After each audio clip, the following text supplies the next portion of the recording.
Good morning. In this video, I'll discuss about how to apply dynamic conditional correlation in R Studio. I have dataset of Mint stock exchanges, Mexico and JKSE. In this video, I'm going to examine impact of or spillover effect from Mexico to JKSE.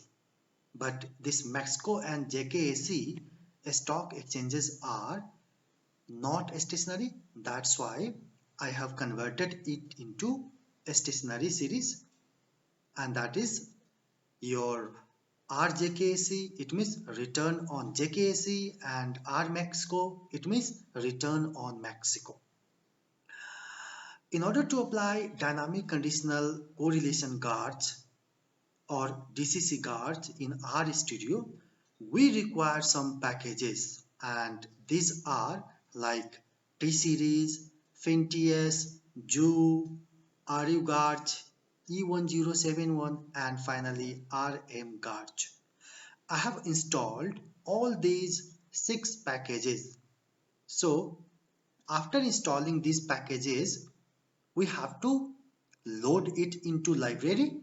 So I'm going to load it through library by writing library T-Series, then library Fintius, then library Ju, then library RUGarch, library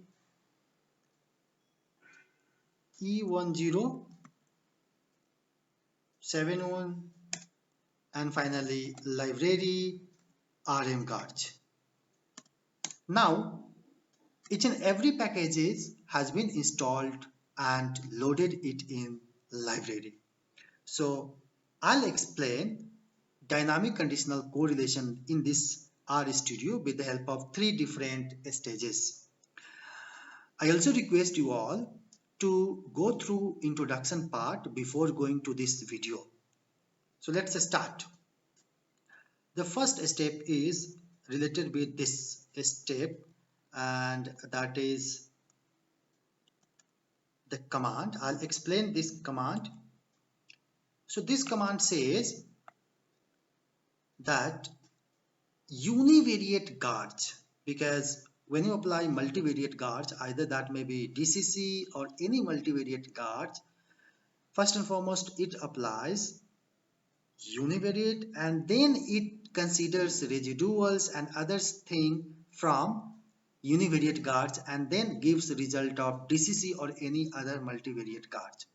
So this is first step, like UGuards spec, then mean model, then ARMA order, because we are not going to determine ARMA order or ARMA value, that's why I write here 00, variance dot model, and in this case my guards order is 1 1.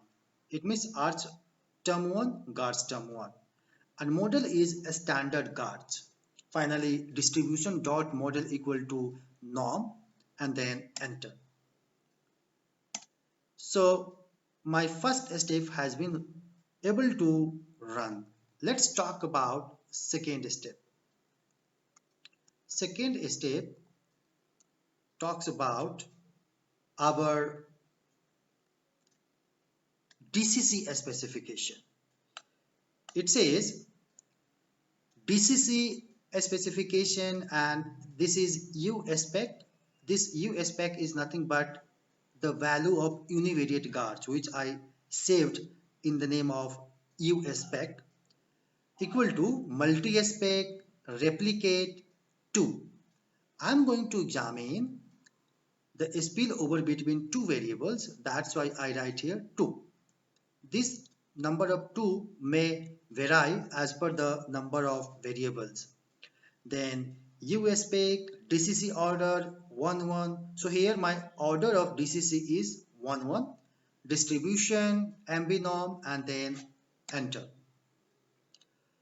After that, let's talk about third step, and the third step is nothing but like fit 1 equal to DCC fit, and then spec 1, because in spec 1 I have saved the value of DCC specification, and then comma data equal to file name. Here what will be my file name? Because I'm going to examine a spillover effect or transmission of information only in two variables, and in between rmexco and rjkac. That's why I write here data equal to data dot frame and then rmexico comma and then rjkse. Here I have written rmexico first because I'm going to examine a spillover effect from rmexico to rjkse. That's why I have written first rmexico and then enter. After entry, it will take few seconds to just execute. Now fit 1 has been created. If I write fit 1 and then enter, I'll get the value of DCC. And let me talk about this DCC value. Let me convert into entire DCC parameters. So simply I write what?